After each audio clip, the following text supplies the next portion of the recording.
Star Trek Picard may be in present-day LA, but it hasn't forgotten its history in the stars. Deep Space Nine, Voyager, and even a pair of influential Star Trek writers get shout-outs only longtime fans will recognize in Picard Season 2, Episode 3. After Picard, Raffi, Elnor, Seven, and Jurati rendezvous with Rios aboard the La Sirena, they're quickly intercepted by several Confederation ships that give chase. In addition to a Steamrunner-class ship, previously seen among the many starships battling the Borg in Star Trek First Contact, a Nova-class vessel is seen in hot pursuit. This is the first time we've seen that class of ship since 1997, when it appeared prominently in the Season 5 Star Trek Voyager cliffhanger and Season 6 premiere, Equinox Parts 1 and 2. There, Voyager encounters the USS Equinox, a science vessel that, like Voyager, has become trapped in the Delta Quadrant.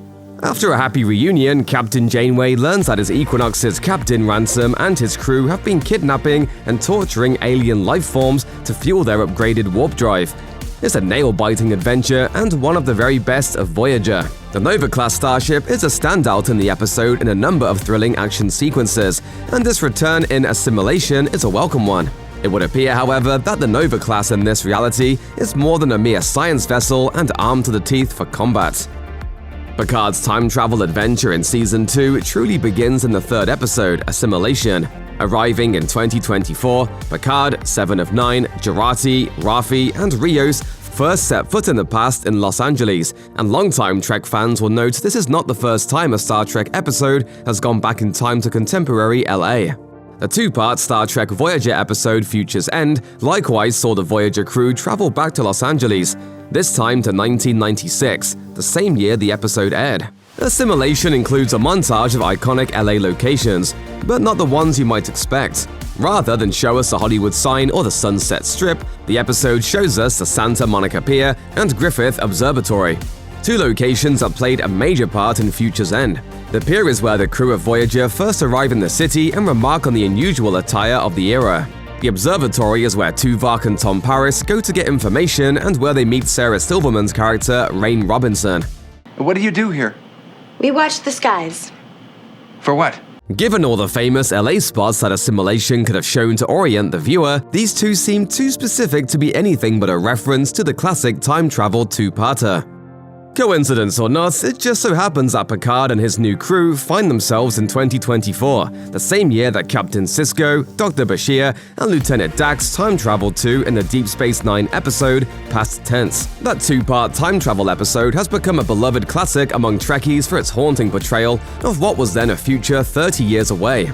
The crux of that episode revolved around Sisko and Bashir being trapped in a homeless encampment called a Sanctuary District in San Francisco. Sisko and Bashir are forced to stay in a closed-off area designed to keep the homeless from encroaching on the city because they have no ID or paperwork. While there, they get caught up in a historic civilian uprising called the Bell Riots, which were said to have occurred in September of 2024. You ever hear of the Bell Riots? Vaguely. It is one of the most violent civil disturbances in American history, and it happened right here. The riots began after the unjust killing of a man named Gabriel Bell, among other Sanctuary residents. In Assimilation, Raffi and Seven appear to materialize within a Sanctuary district in the very same year. Of course, the fact that this one is in Los Angeles seems to show us that the government-run homeless encampments extend beyond the Bay Area in California. It doesn't explain, however, how Seven and Raffi seem to have no trouble leaving the district. In Past Tense, the armed guards patrolling its borders barred Sisko and Bashir from exiting.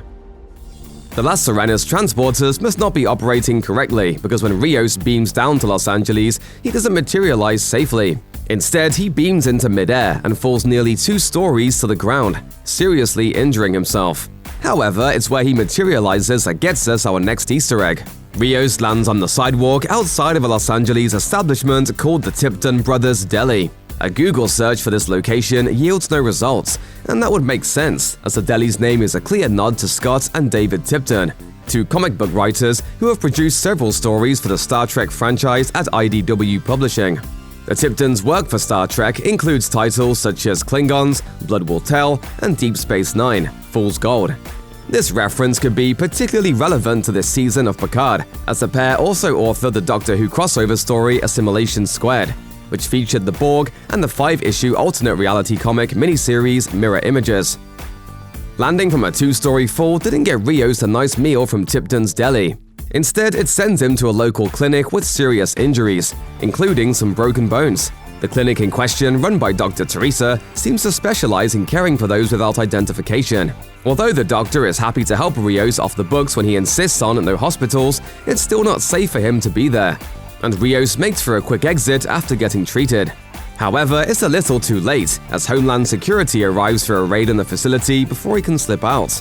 Attempting to stay behind to help Dr. Teresa, Rios is instead taken into custody by the police. The officer who cuffs him asks for ID, and Rios admits that he doesn't have any.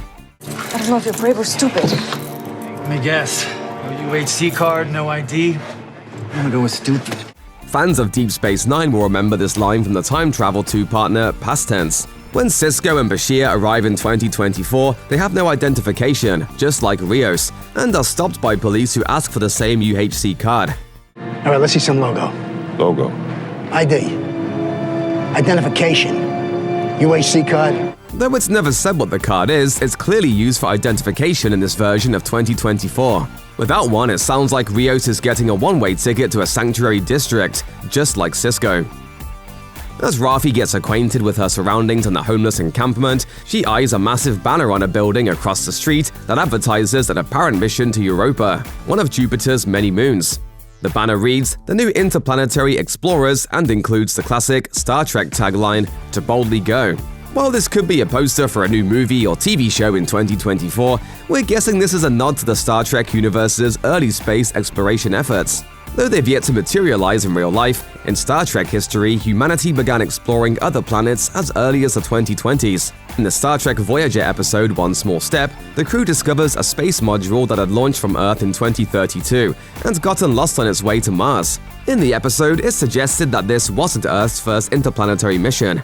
If the banner seen by Raffi is any indication, it seems like by 2024, humankind already has a mission to Europa on its mind.